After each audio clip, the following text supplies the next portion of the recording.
herinandro ny fahamarinana fandarana manokana iarahanao amin'ny chaîne toy vaka ny fahamarinana isanandro ny faharoa hatramin'ny 7 desambra andiniantsika no ahevitra hoe mitady mpianatra iarahan'ny miasa Jesosy Kristy anasitrana ny tantsika andro faharoa. Faly miarabantsika amin'ny anaran'Andriamanitra Ray Janaka Fanamasina ny amin'izao fandaharana izao sady manona ny fiadanan'ny Kristy ihany koa. Ny ifantoantsika dia ny amin'izay hoe mahampianatry Kristy izay. Ka milohany hamakina ny soratra masina sy ihany koa ndraisantsika ny afatra dia andeha hiary vavaka isika. Vavaka isika. Siranao zay Andriamanitra ny amin'ny fitiavanao fa Andriamanitra mahagaga ianao. Manao zava-mahagaga mandrakariva eo amin'ny fiainanay. Na ny sambatan'olona na ny tokantrano isam-pianakaviana ary amin'ny sehatra samihafa ihany koa satria amin'ny toerana rehetra amin'ny fotoana rehetra ianao dia tao aminao indray koa izahay mba handre ny hamamy ny teninao satria ianao Kristy Jesosy dia mametraka fitokisana aminay ka maniraka anay mba hanao mpianatra ny firenena rehetra ary ao anatin'izay dia volavolainao, tefenao, ampitaovinao ihany koa izahay mba ho isan'izay manaiky ho irahina tahaka ny reo mpanomponao zay ny famimby.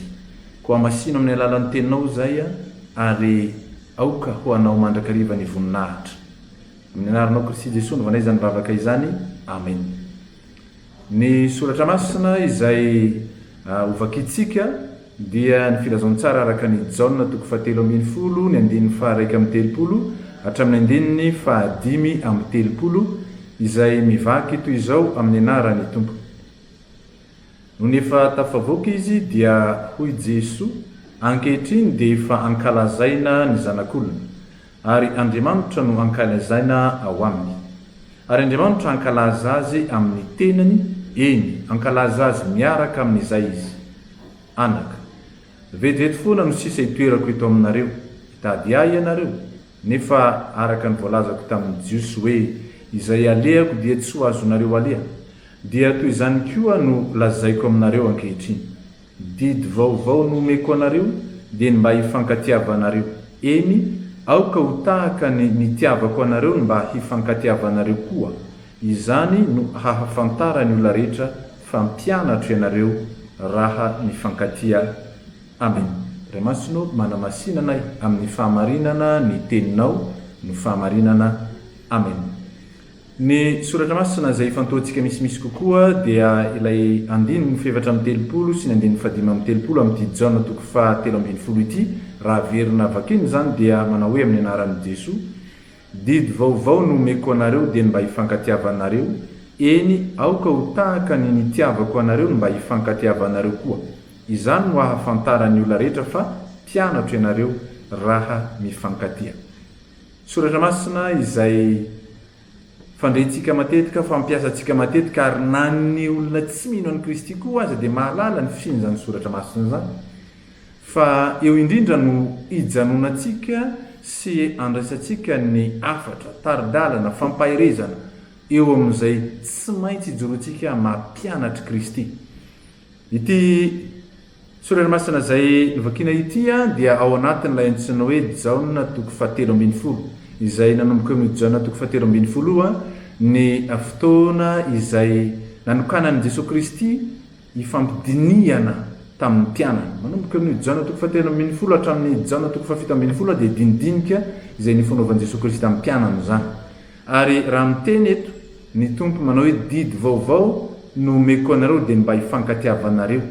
Dia misy fanontaniana ao an-tsaina, tena vaovao tokoa ve zany didy zany?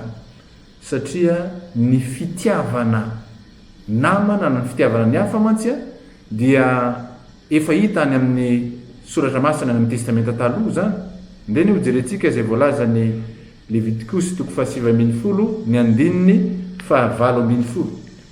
Izao no hitantsika amin'io bokin'ny Levitikosy 7:7 ny 2:9 io. Amin'ny anaran'ny Tompo, aza mamaly ratsy na manao lolom-po amin'ny zanaky ny firenenao, fa tiava ny namanao tahaka ny tenanao, izaho no Jehova na izaho no tompo. Tiavany namanao tahaka ny tenanao. Efa nisy didy nomen'Andriamanitra ny amin'ny fitiavana ny hafa, fitiavana ny namana. Fa ny mampiavaka ity ambaran'i Jesosy Kristy eto ity dia ny hoe tsy fitiavana ny namana fotsiny fa fifankatiavana mihitsy. Nisy fotoana lohandoana mpisorona anankiray rehefa niona tamin'i Jesosy Kristy nanontany n'ilay hoe inona no ataoko mba handivako fiainana mandrakizay. Dia Jesosy Kristy mihitsy no niteny taminy hoe ahoana no voalazan'ny soratra masina. Dia anisany voaresaka ny amin'ny hoe tiavana namanao tahaka ny tenanao dia nilaza manao izy ary no namako. Fa rehefa nandeha ilay fitantarana momba ny Samaritanina tsara fanahy ary amin'ny farany Jesosy nanontany azy iza no heverinao fa naman'ilay azony jiolahy. Matetika isika raha miteny hoe tiavana namanao tahaka ny tenanao dia mitia namana, ilay namana izay mitovy firehana, mitovy hevitra, mitovy fahatsapana amintsika no ataontsika hoe namana.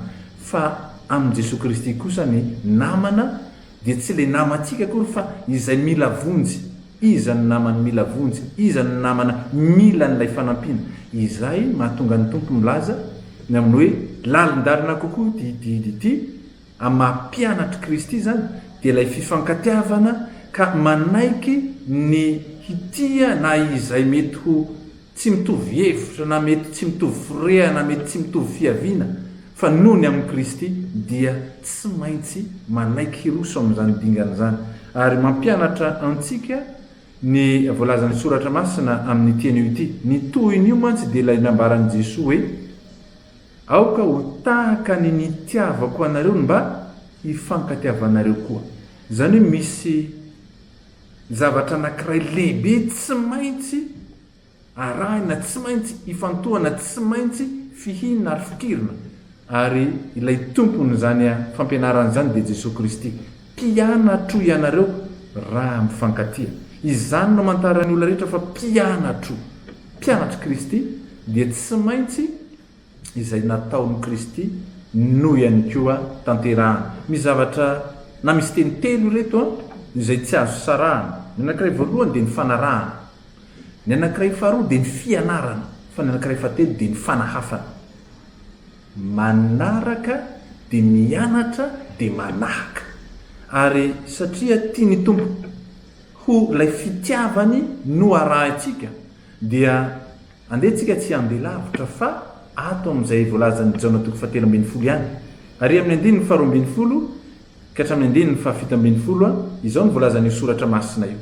Rehefa voasasany ny tongony dia nandray ny akanjony ivelany izy ka nipetraka indray sady niteny taminy hoe fantatrareo va izay nataoko taminareo? Ianareo dia miantsoa hoe mpampianatra sy tompo ary marina ny filazanareo fa izany tokoa. Ko raha izaho tompo sy mpampianatra aza no nanasa ny tongotrareo, ianareo koa dia mba tokony hifanasa tongotra. Fianarana no nomeko anareo mba hanaovanareo araka izay nataoko taminareo. Lazaiko aminareo marina dia marina tokoa, ny andevy dia tsy lehibe noho ny tompony na ny iraka noho izay maniraka azy. Raha fantatrareo izany dia sambatra ianareo raha manao izany. Tsy afa-misaraka amin'izay voalazan'ity Jaona 7:12 hatramin'ny 17 ity ny voalaza amin'izay voalazan'ny Jaona 7:13 sy ny 15. Raha miteny Kristy aoka ho tahaka ny nitiavako anareo mba hifankatiavanareo koa dia anisany naneho izany fitiavana izany Kristy teo amin'ny fotoanany fisakafoana hariva io rehefa nitsangana izy ka nanasa ny tongotry ny mpianany ary nilaza ny hoe fianarana no nomeko anareo mba hanaovanareo araka izay nataoko taminareo. Ny olona izay manaiky ho mpianatra Kristy zany dia manao araka izay nataon'i Kristy sy nampanovana. Noho izany dia mila mankatoa ny tenin'i Kristy, ny mpianatra Kristy.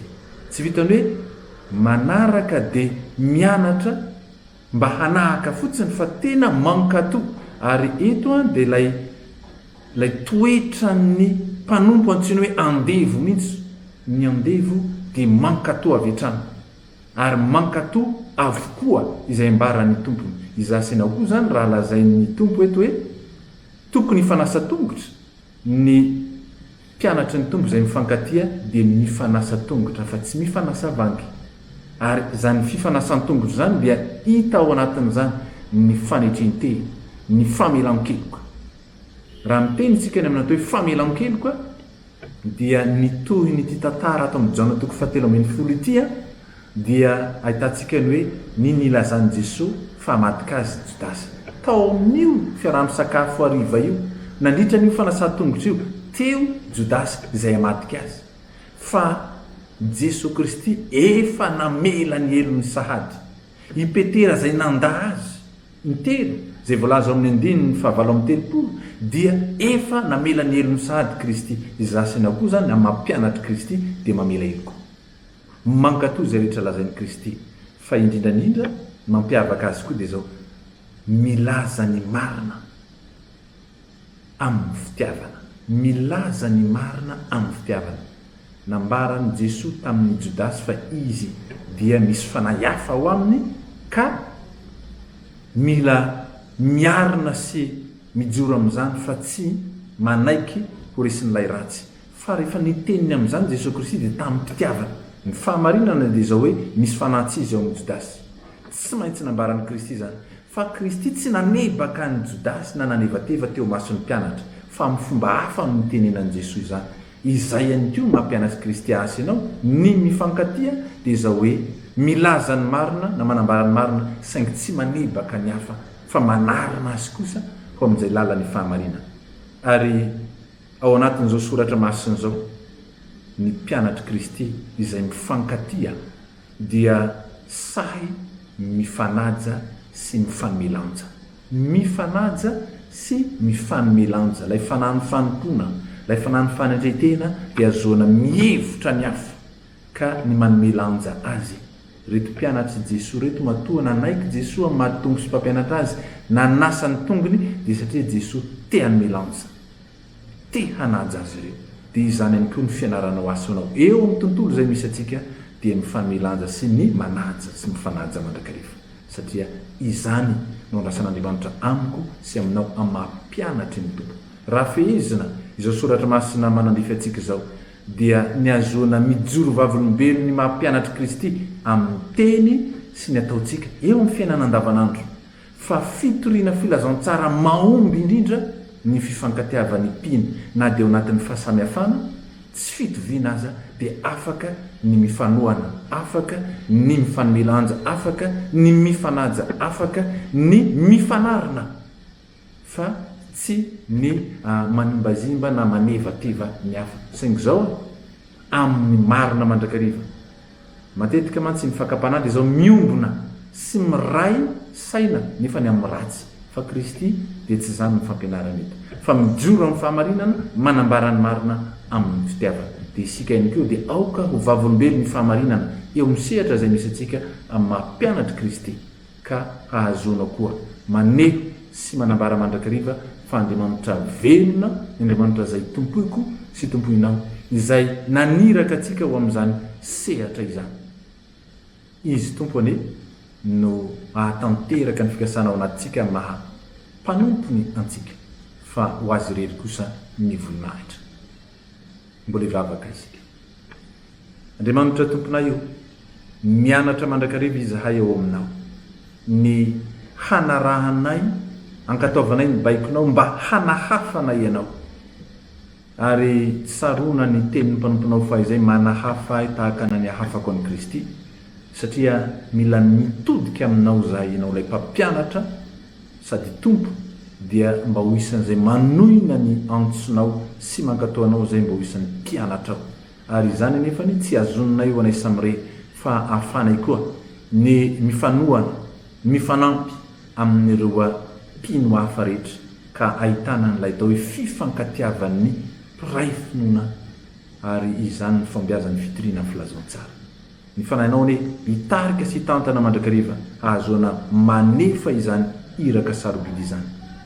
Dia mba ho ny fiadanana koa napaka ampony tsy sarary avy sy any anivony isa-tokantrano, satria Andriamanitra ny lavitra sy ny akaiky ianao. Ny anaranao Jesosy Kristy no vanaizany vavaka izany. Amen.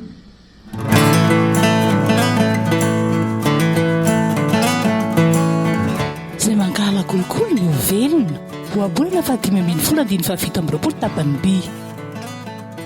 jesosy ihany no afaka manafaka ny firenentsika ao anatin'izao lavaka izao. Tsy mahavita mandany kolikoly amin'ny herin'ny tenantsika sika fa amin'ny alalany rery ihany. Izy ilay fahamarinana, miantso anao izy hiara-iasa aminy. Manasanao ifampitatana aminay eto anivo ny toy vaka amin'ny fahamarinana. Midira ao mpikambana tsy dio ny pejy Facebook chaîne Donalité na antsoy ny 034 43 982 26.